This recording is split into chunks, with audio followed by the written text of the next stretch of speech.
This Raptors prospect is breaking out right now for the Toronto Raptors, and not a lot of people are really discussing it, as Javon Freeman-Liberty is putting up some insane numbers in the G League, especially as of late, and I feel like it's getting overlooked because we've had guys in the past put up some really good numbers. The Delano Bantons, the Lorenzo Browns of the world. Those guys go down to the G League, put up great stats, and never really translate over into the main roster. But Freeman-Liberty is putting up some insane numbers, doing some insane things that, in my opinion, makes it feel like he could be one of those guys that, rather than taking maybe a Delano route, is maybe taking the route of a Norman Powell, a Pascal Siakam, one of these players that have been in the G League and took that leap, took that jump, heck, even a Fred VanVleet during his rookie season, and ended up becoming an actual roster player for the Toronto Raptors, especially if certain things shake out with this roster come the offseason. So we're going to break down what he's doing, the insane stuff he's actually putting on for the Raptors 905, and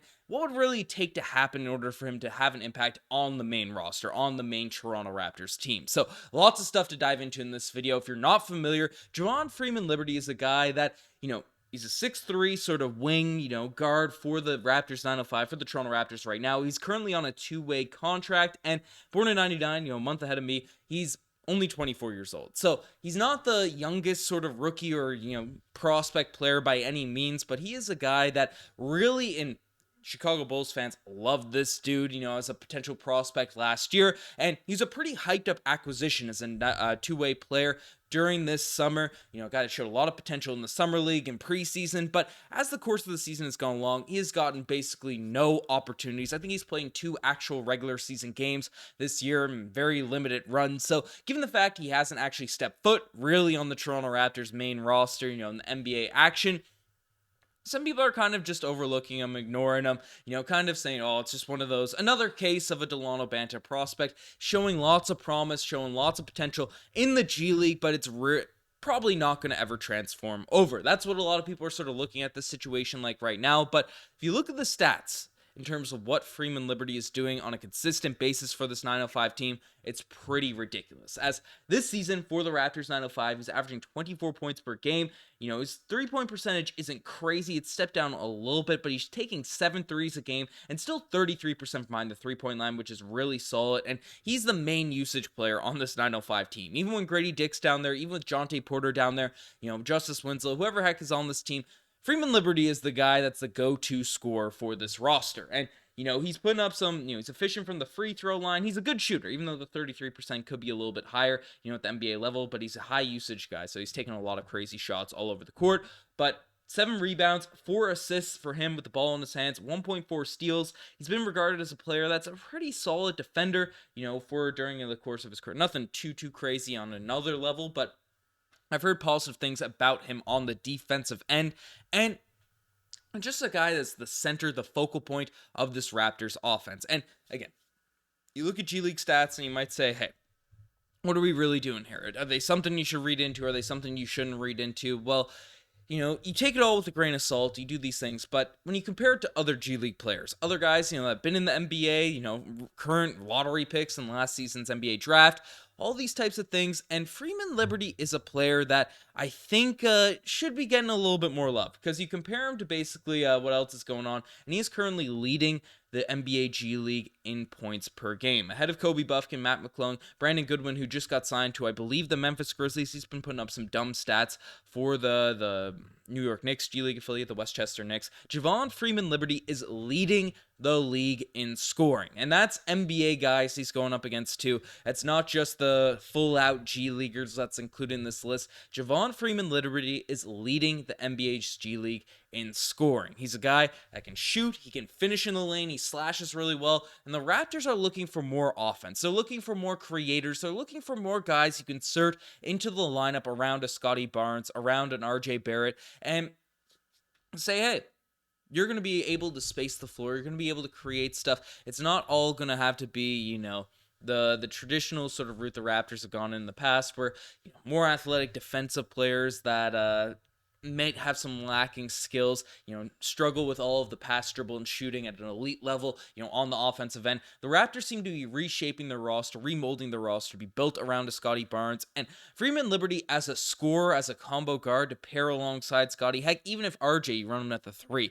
he's a guy that would add another dimension to this Raptors offense that really could be valuable for this team. Now, again, a lot has been made. A lot has been discussed about the multitude of guards that we have on this roster now, and it's kind of a shakeup from where the Raptors sort of positioned coming into the season. Lack of guard depth, a bunch of forward depth. Now we're leaning heavy on the guards in that guard position, lacking the forward spots. But if we sort of project into the future, if we're projecting, a guy that is leading the NBA G League in scoring, is, scoring all over the basketball court, is a solid athlete, is a young guy that's taken some steps, has increased his performance level of play, just even from last season, in the Sears G League, asked to do more of a role, have more, again, efficiency went down just a little bit. It was pretty efficient, in a smaller role last year, but it proves that, if he's not asked to be that number one high usage guy in the NBA, he's able to become more efficient with this group.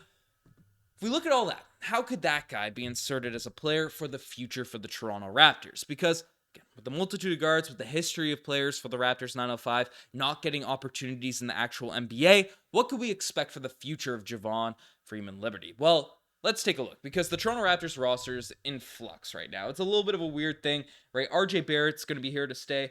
Bruce Brown is a player that I think we expect to be dealt at this year's NBA draft, or heck, maybe even walk for nothing during the offseason. Gary Trent Jr., again, we just made a video on his future. It's completely up in the air. So right now, Bruce Brown and Gary Trent Jr.'s, their future are in question with the Toronto Raptors. Grady Dick will certainly be around for a long time. So you have RJ, you have Grady Dick, at that sort of 2 position that you're competing with. And Ochai Agbaji, can play a little bit bigger. It can be a guy that's not just running the 2 specifically, but seems like a piece that also would have to compete for minutes with Javon Freeman-Liberty. And then you also have the question marks. Jordan Nwora has had some decent moments for the Toronto Raptors in his short tenure with the team after acquiring him from the Indiana Pacers. GJ Carton's a guy on a 10-day contract, so we won't read into him too much, for the long-term future. Marquise Noel's the more fun player in the G League. I think a lot of people are waiting to give an opportunity in the NBA, but Freeman-Liberty is a guy that I could really see just,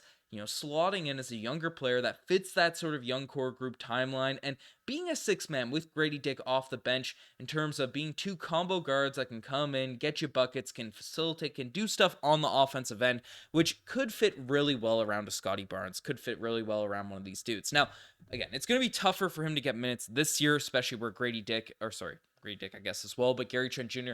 and Bruce Brown are on the roster, but we're going to have that cap space. Masai Ujiri wants that flexibility. He wants that sort of opportunity to, mold this roster into something that makes the most sense around our top dogs, which right now are RJ Barrett as well as Scotty Barnes and Emmanuel Quickly, because he's going to be around this team for a long time as well. And then you could probably factor in Jakob Poeltl into that conversation as well. So if we bring back a Bruce Brown, if we bring back a Gary Trent Jr., they're going to be expensive. They're going to be expensive players. But if we allocate that money to beef up our front court, to add more forward depth, whether it's center, power forward, small forward position, and then you insert Freeman-Liberty, is going to be a cheaper contract, more flexible option, at that guard spot, given the fact he's proven he can be an explosive scorer. I wouldn't be surprised if, in the long-term plans, he does insert himself into a guy that could potentially be a roster player for the Toronto Raptors. And I feel like this season it's going to be tough for him to get minutes, but at the end of the years, you usually see injuries happen, and the Raptors been relatively healthy over the course of this season. I'm obviously not wishing any injuries to occur, but it's something you can usually expect over the course of the year. But Freeman-Liberty, I think once we maybe see an injury or 2, or maybe we shut down Brown at the end of the season, he'll get an opportunity at the end of this year to show what he can actually do on the main stage, on the bright lights, at Scotiabank Arena, and then we'll see how he really performs. And if he does well in those settings, the Raptors have taken these younger prospects, given them shorter-term deals, Yuta Watanabe, Freddie Gillespie. They didn't end up staying, gaining their footing long-term with the Toronto Raptors, but I don't know. This guy's putting up some ridiculous stats. He's playing really, really well as of late. And I just wanted to shine some light as a player. I think he's a player that deserves an opportunity to show if he could be a mainstay on this Raptors group, be a part of that young sort of prospect collective that we're really building up for the future. But let me know what you guys think about him. Do you think he'll just be a flash in the pan that's going to be off the Toronto Raptors in the coming seasons? Or do you think the Raptors will actually utilize him, bring him into the system, especially starting next year, and maybe he gets an actual rotation spot? Let me know in the comment section down below. You guys are the best to make it this far. Subscribe to the channel. My camera died, I think. So anyways, you guys are the best. I'm signing out. Cheers.